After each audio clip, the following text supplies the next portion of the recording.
flowers, and welcome to our channel. I miss you guys. If you're new here, we are a flower shop located downtown, and it's everything flowers and fun creative projects. And today, well, I'm going to answer some questions, but I'm also going to make a phenomenal fall arrangement. Check this out. So I have all this cool stuff, and then we're going to have kind of like a Q&A in between because you guys have sent in some questions.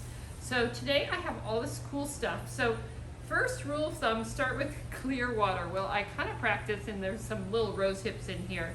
So, but I put a little squeezy jar, where'd that go? Oh, it's right here. A few drops of bleach in the water. So you put a few drops of bleach in the water, and then you put a little package of floral food.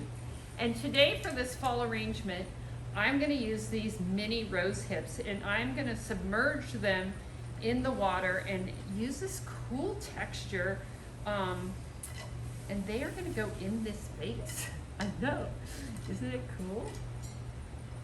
Yeah, so what it does is it adds a little bit of interest, and it doesn't, because they're kind of dried already, it doesn't decay, right? Okay, so let's go to the first question. How long have I been in business? Forever! 28 years. I know. I started selling flowers on the street out of a Volkswagen van in front of a bakery. So check this out. It's kind of heavy, but doesn't it look cool? So, didn't want to break it. So we're going to start on the inside and the outside. So, yeah, so I've been in business a while, so I've seen a lot of trends, and yeah, 28 years. So I'm going to start with this beautiful peony foliage.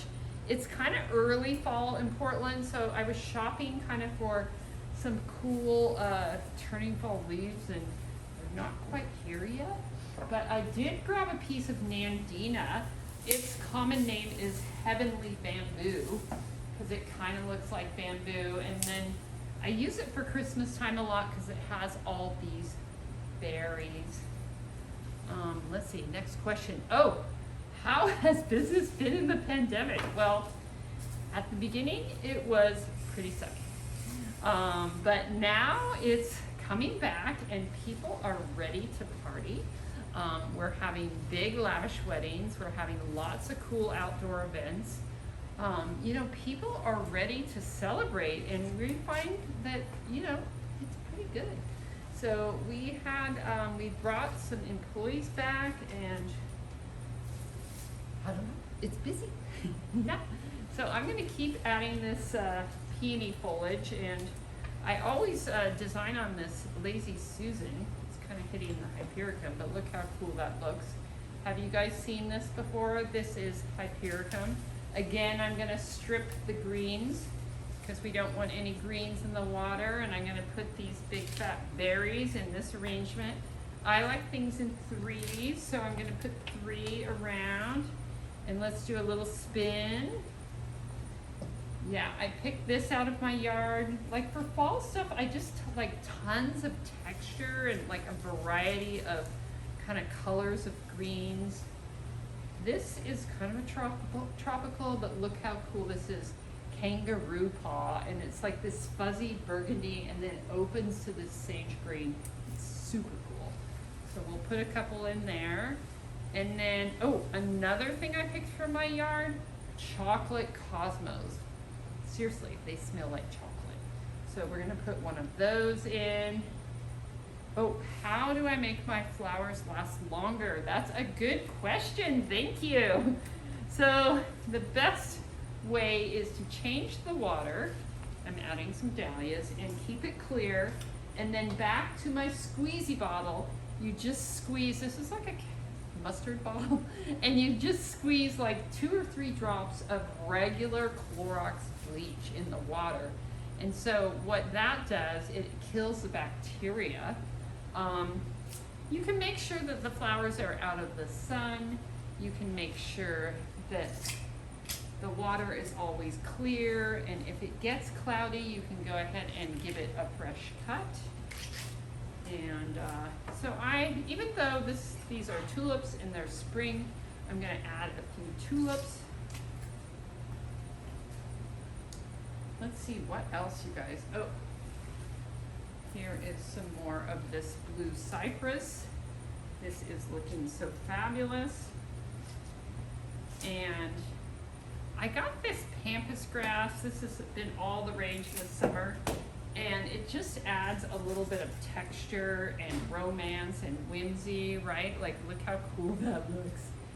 It looks kind of good on the Lazy Susan. And then you always want kind of that wow factor, that talking point for an arrangement. And today my talking point is, I was in my yard and I have so many green cherry tomatoes that I am gonna use this as a flower.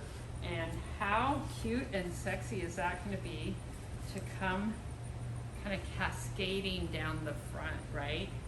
It looks so good. Here's a little piece of amaranth. I actually found this on the floor. I know. So what's the next question? Oh, what season do you like best for flowers? Well, spring. I like spring because I like lily of the valley and peonies and lilac. And so that's what I like. So I feel like we're almost done. I have a few of these single petaled orange dahlias.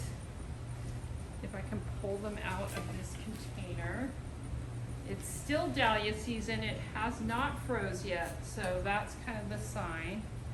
How does that look? Does that look okay? It's so cool.